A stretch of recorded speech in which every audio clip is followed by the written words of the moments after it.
22 negara mengeluarkan pernyataan bersama mendesak Israel segera membuka kembali akses penuh terhadap bantuan kemanusiaan masuk ke Gaza.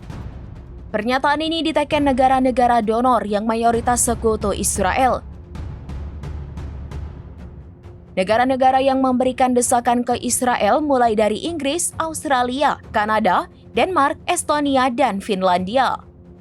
Kemudian ada Perancis, Jerman, Islandia, Irlandia, Italia, Jepang, Swedia, hingga Belanda.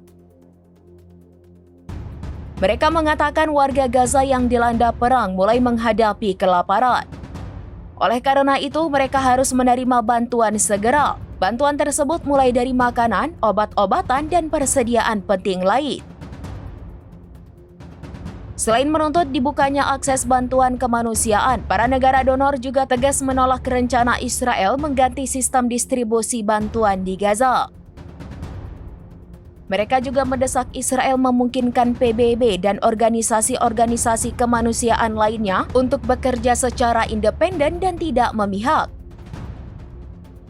Tujuannya untuk menyelamatkan nyawa warga Gaza yang terkena serangan militer rezim Zionis.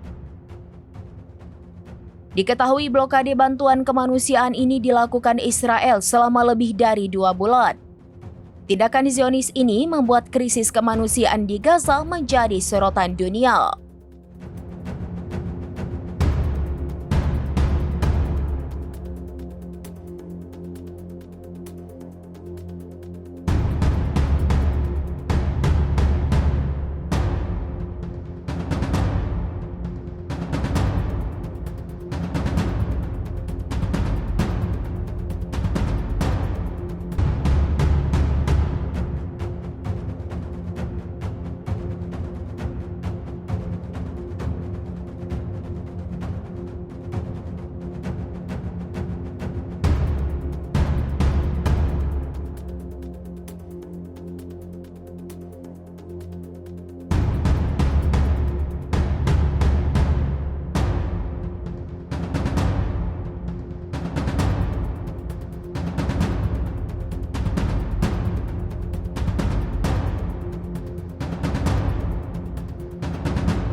Download Tribun X sekarang, menghadirkan lokal menjadi Indonesia.